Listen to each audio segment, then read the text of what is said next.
today's video, ang ating naman lulutuin ay adobo chicken. Okay guys, ito yung ating mga ingredients.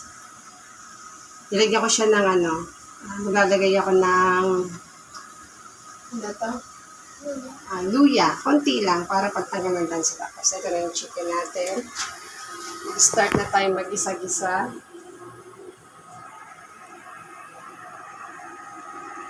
Ngayon natin ng maraming bawang. Masarap kasi yung maraming bawang sa adobo. Yung talagang nagpapasarap. Yan. Maraming bawang.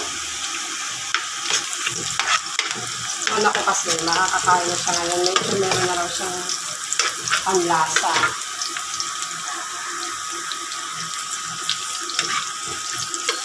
Yan kami, wala pa rin trabaho, tambay pa rin. Tumulagay siya ating mga baby, ha. Lagay ko na yung bawang. Ay, sibuyas pala mo. Bawang na nakalimutan. Sorry naman, hindi mo mag-ano. Lulutuin ko yan kasi gusto ko talaga sa sibuyas sa bawang. Luto siya. Para mamaya, parang tutunaw na siya. Sarap na masarap yung adobo pag maraming sibuyas at bawang. Hintayin lang natin matunaw ang sibuyas yung talagang natunaw ko. Ang bango. Tapos yung manok natin kanina, inano ko siya sa kalamansi. Kasi may iba madilas yan. Ilamas ko sa kalamansi. Kakautin kasi. Marinate ko pa sana kaya lang walang oras. May dalawang isip pa kasi ito kung magluluto ako o hindi. Yan. Ganyan natin. Tapos, pag ganyan na siya, brown na, nalagay ko na ang luya. Kunti lang naman ito. Ang gawa na namin. May iba naman tayo ng pagluluto ng adobo. Ito, version ito ng adobo. May own version. Ang bango. Ang bango pag may luya. Yan. Kailan natin maluto ng konti. Tapos, yung chicken. Medyo nag-caramelize na yung kanyang sibuyas. Hindi natin lagyan yung chicken. Ganda kasi yung chicken niya. Napiprito-prito. Napiprito na muna siya ng onso. Sa akin lang yun. Ano sa inyo? So kasi napiprito siya ng onso.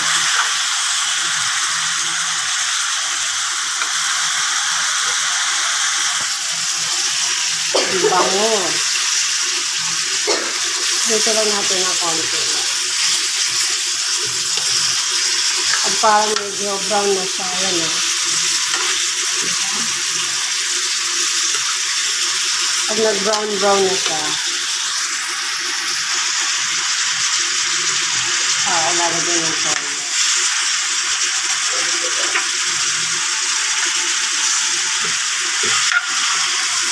Wala pa rin kasi kami guys na nagawa ako. At ako init na nga ako eh. Kaya para matanggal yung pagkainit ko yan, luto-luto na lang ako. Kaya pwede na rin kumain yung anak ko. Medyo nakakalasa na raw siya. Kasi ilang araw siyang sanang kumakain kasi nga may lagnat, may ubo, may sipon.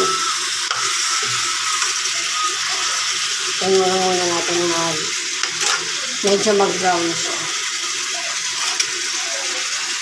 Brown na yan. Pwede natin ilagay yung toyo. Tapos nga pala, ginagamit ko dyan kalamansi. Hindi ako magamit ng suka. Mas gusto ko yung lasa ng kalamansi. Kaya lang natin siyang mag-brown ng konti. Ayan guys, nag-brown na siya. Ang gusto ko parang naprito na siya. Tapos nagkaroon na siya ng sarili ng puso. Pagkaroon na siya. Baga na, baga ko na ng tayo. Ito ako dito guys, tansya-tansya lang. Hindi ako na siya sukat-sukat dito.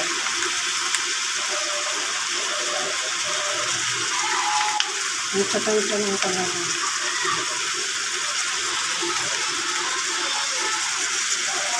Parang panalambatin lang natin siya. Nilagyan ko na rin yung pala kanina guys ng paminta. Sama sa isa. Gusto ko sa tuyo. O sa ano kasi sa agad. May tili. At nakalabla siya.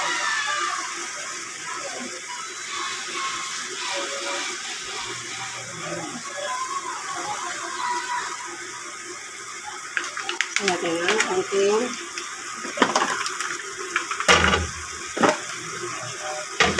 tubig para siyang lumambot.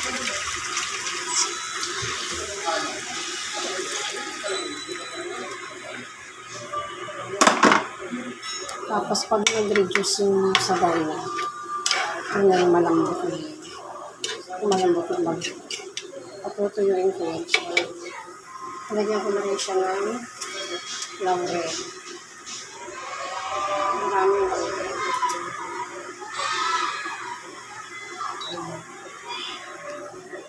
Tapos hintayin lang natin yung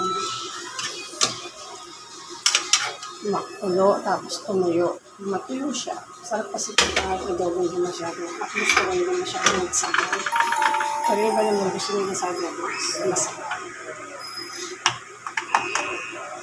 Ay natin siyang matuloy yung kanyang tubig.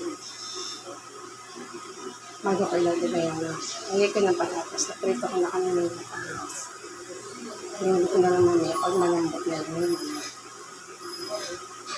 Ano siya. Malalabs. Nag-reduce na yung kanyang tubig. Lagay ko na yung patatas. Kasi madali lang yung kanyang.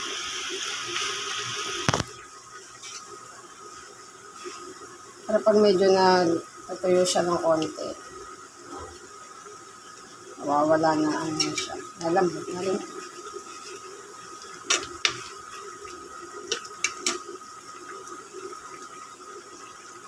Tuyo na yung kanyang sabaw.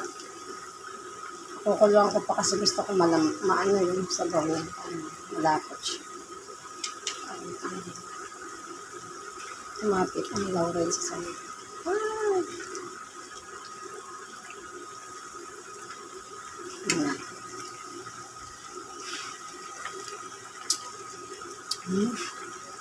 Tama lang yung lasa. Ito kasi ng anak ko medyo maasim na.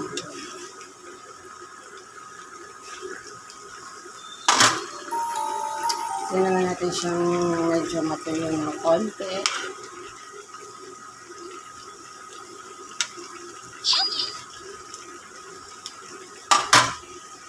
Ayan.